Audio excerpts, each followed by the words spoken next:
I would have talked to Jeff Sands. I would have checked. I'm not taking it. It's not my fault. You're walking to my little bit. The weird guys. You hear a story? No, it's 45,000. By the way, that's what Jim scanned in the bill of 45,000. Okay. Beer guys, who were selling beer in stands. Big profit margin.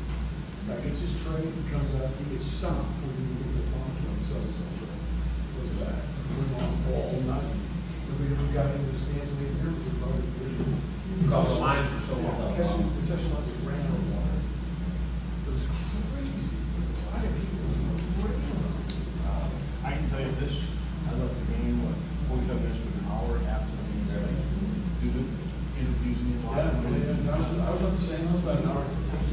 It took a half Hour, you guys stay. That's never happened. Wait, we glad you weren't on. Oh, I know that. That's the worst ever. My point is, it's never happened. Yeah, it's kind of, it's kind of, we got new problems.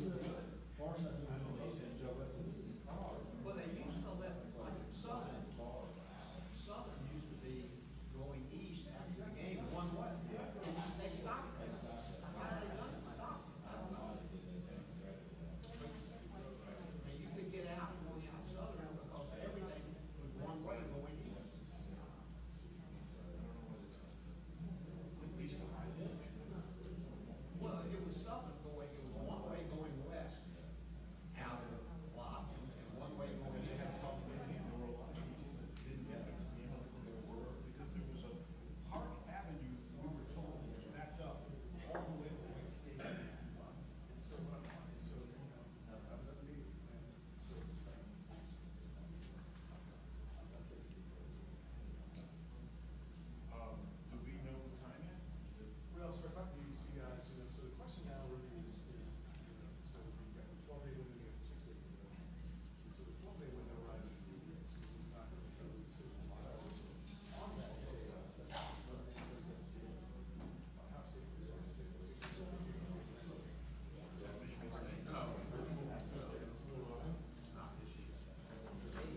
right, guys.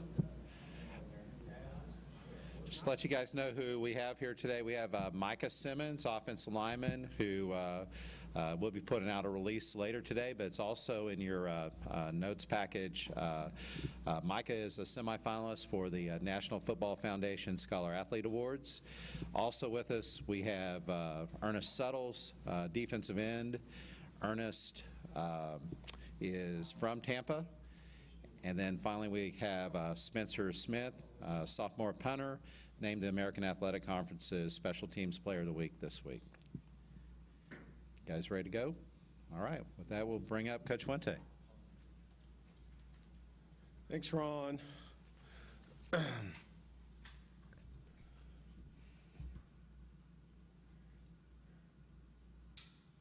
good?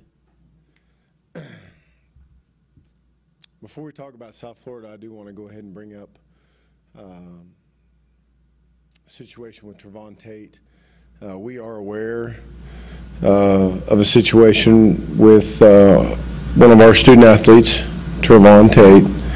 We're in the process of gathering all the information, figuring out exactly what's going on.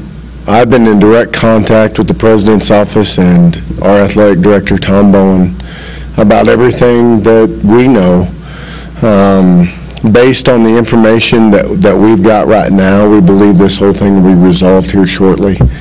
But I'm going to refrain from just jumping out there and making a bunch of claims until I truly do know all the facts and what's going on. So, like I said, based on what we know, we're confident that we'll get this thing worked through and be able to move forward in a reasonable time. So, yeah. Is there any kind of protocol for, something like this? If there's, you find out something from a player, is there a certain system where, you go through this and you go through that channel? Since these things don't come up that often, how do you step through the process? Are you talking about within our program or within our athletic department? Well, both. Well, certainly it comes directly to my desk and goes directly from my desk to Tom Bowen's desk, and then goes from Tom's desk to the president's desk. So pretty clear protocol. I think Tom and I have had a great relationship in the few things that we have had to deal with, and open lines of communication. So I share the information with him as soon as I've got it, and he passes it on forward. So it's a pretty clear chain of command, I guess.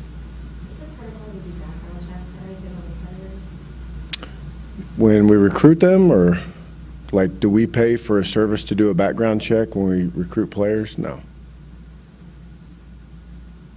Do you think this will affect your season?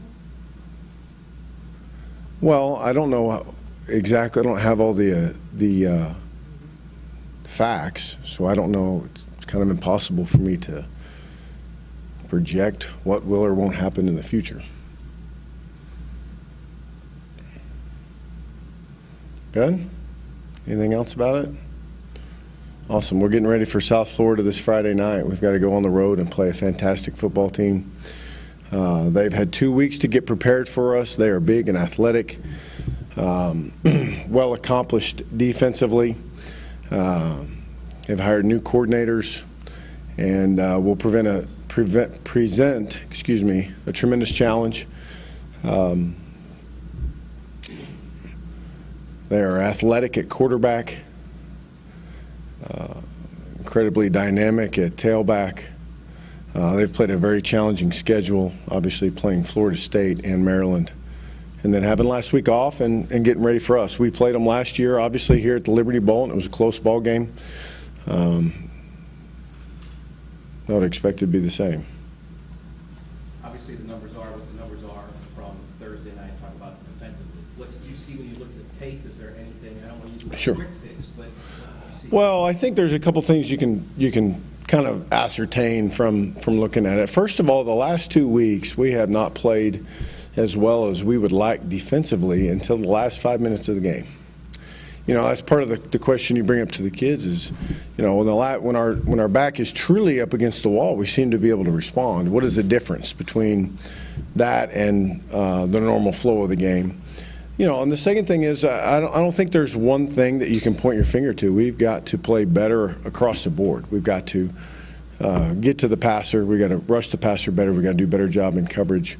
We've played some good people, obviously, that are very accomplished throwing the football, but we've got to play better across the board. And I think we will. I think that part of the challenge for us when you've got all these new starters out there is how do we progress? Can we continue to stay healthy, first of all, so that you can see progress? But can we improve throughout the year as those guys that are playing for the first time or starting for the first time or getting a majority of the reps for the first time, progress throughout the season? Do we improve? And that's the challenge for us on defense. And I like the way our kids went about it last night.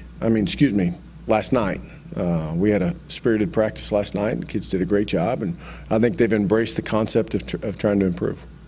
During the season, everybody's going to challenge communicating, especially in the secondary. Is that an issue, do you think? Well, I don't know that we have communication issues. I think that some of them are forced, like the tempo with which Bowling Green operates can cause communication issues.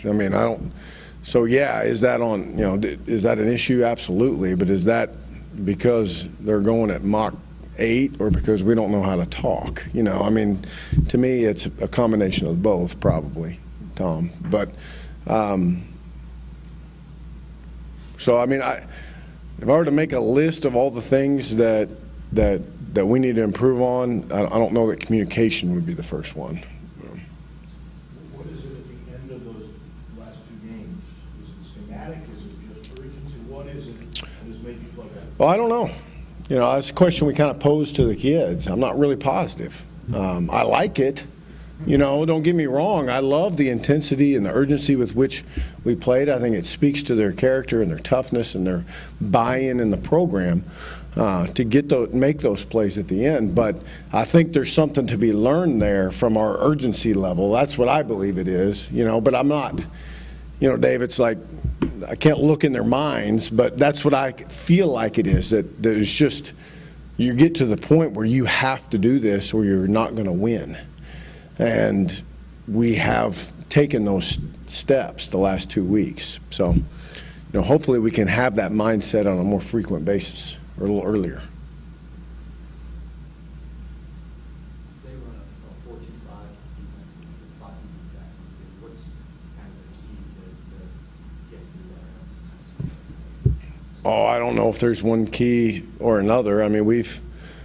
They're very similar to Cincinnati in terms of their configuration. I don't know if Cincinnati lists themselves as a 4-3 or a 4-2-5. I don't pay much attention to it, but they basically played 3 safeties, same way South Florida is. So, I don't know that there's one key versus that versus a 4-3 defense or a 50 defense. When you look at South Florida, they took Florida State down deep in the game. Mm-hmm. And it's like you don't have to really extra motivate your guys to know that these guys got some players that can hang in there with them. Sure. Our kids watch film. They see that, it's just like last week. They watch, if you had taken the school colors off of Cincinnati's uniforms, our kids could watch the film and know they're going to play against really good players. And that's the same case here. When they've been on the field with Mac and they know that he took one to the house versus a pretty good defense last year. They know that they've got very good players. You watch their defensive line attack the quarterback and play against the run. It's pretty easy to tell that they've got really talented kids over there. Anything any different by going on the road than this year? Last year you had a great record playing in NFL stadiums won every game that was played in one, and you'd be back in Buccaneers. Oh, nothing. I think it's just the schedules more than anything. Just that being a Friday night and your days getting all jumbled together, figuring out you're a little bit off. It's kind of like I've had a plan for a Thursday game, and I've had a plan for a Saturday game after a Thursday game, but I've never had a plan for a Friday game after a Thursday. So there's just a little bit of newness in the schedule. But as far as the travel, you know, quite honestly, the way Tom and his staff have arranged our travel and the way we do things, it's pretty easy on us. It's pretty first class, so we don't have a lot of issues with the actual travel. Good? All right.